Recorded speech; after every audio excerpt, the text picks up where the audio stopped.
আমাদের 90টা মাজার ভাঙছে। এগুলো আমার হিসাবের ভিতরে, সবগুলো আবার ল্যাপটপে রাখার চেষ্টা করছি, কারণ এক মাঘে শীত যায় না। হুসাইনি কাফেলা জেগে যখন মাঠে নেমে যাবে, পালাইবার সুযোগ পাবে না। সিন্নি খাইলেন কার দ্বারা? মোল্লা ছিলেন না। এই মাজারগুলো কি ইহুদিরা ভেঙেছে? কথা বলুন। খ্রিস্টানরা ভেঙেছে? কারা ভেঙেছে? ওই যে ইয়াজিদের খালাতো ভাইরা। কথা বলেন ঠিক কি না বলেন?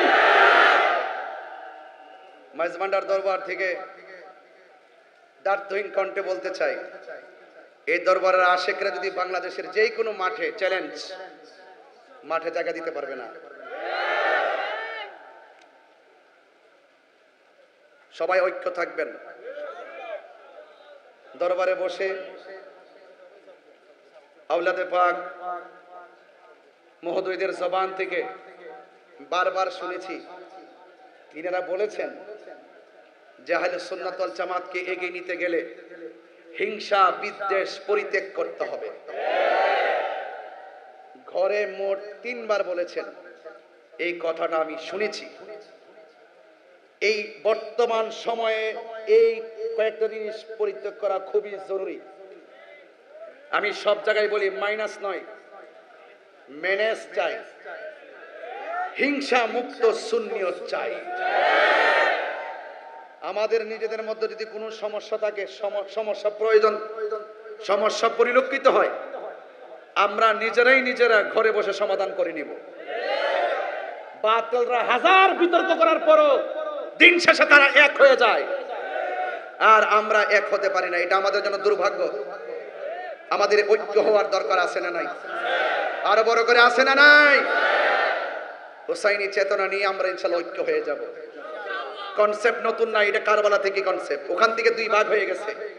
ইমাম, আপনি ইতিহাস তো জানেন না? ইতিহাস তো আমরা সবাই জানি। ইমাম মুসলিম ইবনে আকিলকে যখন শহীদ করা হয়, তিনি বলেছেন আমাকে 2 রাকাত নামাজ পড়ার সুযোগ দাও। সন্তান 2 জনকে যখন শহীদ করা হয়, সন্তানগুলো বলছিল আমাকে 2 রাকাত নামাজ পড়ার সুযোগ দাও। আপনি খবর নিয়ে দেখেন, ইমামে আলী মুকাম ইমামে হুসাইন রাদিয়াল্লাহু তাআলা আনহুকে যখন গলা মুবারকের মধ্যে ছুরি চালানো হয়েছিল, ঠিক ওই মুহূর্তে তিনি অসংখ্য বল্লম তীরের আঘাত নিয়ে বলেছিলেন আমাকে 2 রাকাত নামাজ পড়ার সুযোগ দাও। কেন বলেছিলেন?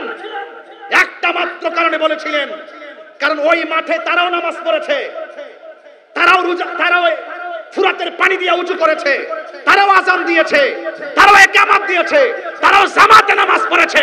ইমামে আলী মুকাম ইমামে হুসাইন রাদিয়াল্লাহু তাআলা আনহু আলাদা জামাত করে নামাজ পড়ে তিনি বুঝিয়ে দিয়ে গেলেন ওদের নামাজ আমার নামাজ এক নামাজ না। কথা বলেন ঠিক কিনা?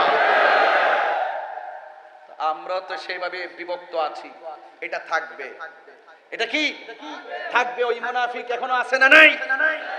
এই জন্য আজকের এই দরবার থেকে প্রত্যাশা সবার প্রতি একটাই থাকবে, আমরা ইনশাআল্লাহ ঐক্যবদ্ধ মিশন তৈরি করে আহলুস সুন্নাত ওয়াল জামাতকে একটি প্ল্যাটফর্ম উপস্থাপন করে এই বাংলাদেশকে যেভাবে আমরা অতীতে দেখিয়ে এসেছি, আগামীতে দেখাবো।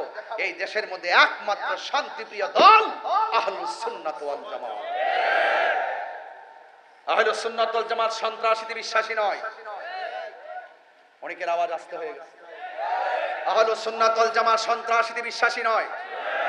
মাইজভান্ডার দরবার শরীফ থেকে দার্থহীন কণ্ঠে আবারও বলতে চাই, আহলুস সুন্নাত ওয়াল জামাত চাঁদাবাজিতে বিশ্বাসী নয়, বোমাবাজিতে বিশ্বাসী নয়, জঙ্গিবাজিতে বিশ্বাসী নয়, জ্বালাও পোড়াতে বিশ্বাসী নয়।